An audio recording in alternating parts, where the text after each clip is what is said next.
Otieno.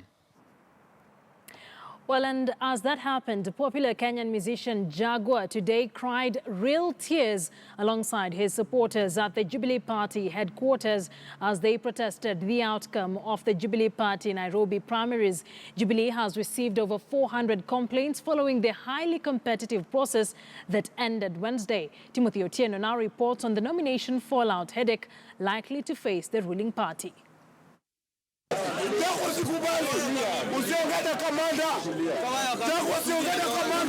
Emotions were high at the Jubilee Party headquarters in Nairobi. Here, political aspirants and their supporters were determined to have their voices heard. Days after the conclusion of an exercise they insist was not democratic. The hotly contested Starehe constituency seat, pitting long-time politician and incumbent Member of Parliament Maina Kamanda against his main rival Charles Jaguar Kanyi, better known as Jaguar, may have been the center of attention today.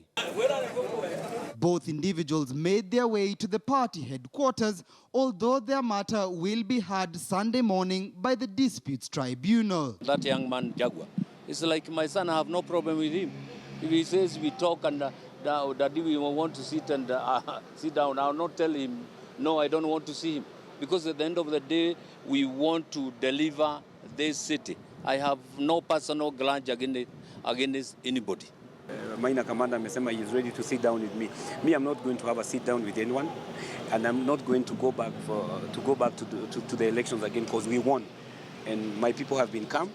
Na sasa ikifika mahali, kuna mahali inafikanga unasema ujinga yende na ujinga. Yes. The tribunal insists the May 1st deadline to conduct party primaries only applies if the exercise is being conducted for the very first time, meaning a repeat exercise could be conducted even after the High Court set deadline. If we order that, we clearly cannot tell who won. Going the consensus way at times is good, but at times is bad. The party believes that the will of the people should be respected. But the tribunal's headache could extend if the possibility of consensus is allowed as a dispute resolution mechanism. All the 11 have camped here. You are a thief. You are a thief. Roy Sambu, Member of Parliament Waihenya Ndirangu, for instance, was a man under siege. Kila siku kazi yako ni kulia wewe ni mwizi. You are a thief. 11 aspirants who faced him for the seat during the just concluded nominations insist that they will not hold any dialogue with the incumbent after claims of election malpractice marred the nominations exercise. We have been coming to the headquarters every day to camp here to ask for our results. He should not give you rubbish. This man is well known. And if you also want to know the truth, kindly just visit Roy Sambu. This man cannot address a gathering of 10 people anywhere. Who voted for him? Surely. Waihenya is used to sue every election. Yes. But this one, he's very unfortunate for him. People. We cannot agree and we are not ready. What we are saying. Of our dead body. We cannot agree. The Jubilee Party has heard and determined more than 65 disputes just today alone, with the in-tray extending to close to 400 complaints that must be resolved by 10th May, when parties ought to hand over their aspirants list to the IEBC. Our mandate is either to affirm the decision of the National Elections Board and that of the returning officer.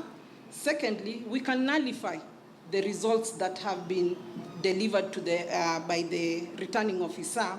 And thirdly, we can request or order and direct for a repeat of the nomination, depending on the magnitude of the malpractices, whereby you cannot, in any case, get to know who the winner was. Naomba Uhuru, President ya Kenya, President ya Kenya, aheshimu maoni ya mavijana. Bila Jaguar, hata huyu Jaguar amebeba kura ya vijana kadhaa Kenya mzima. The Jubilee Party will now have to deal with the seemingly bad blood oozing off the competitive process that has seen supporters and aspirants clash. What And you they did, have everybody brought- knows. They have So brought, don't, can wait. Me. Roger to say. Even as possible fallouts remain the party's main concern heading into the August 8th general election. Over 7,000 aspirants were all hoping to carry the Jubilee torch come August the 8th, engaging in the nomination exercise over the last couple of days. And with slightly over 300 complaints registered here at the Jubilee Party headquarters, this may appear a drop in the ocean.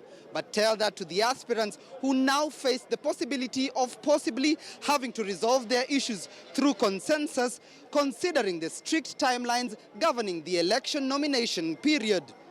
Timothy Otieno,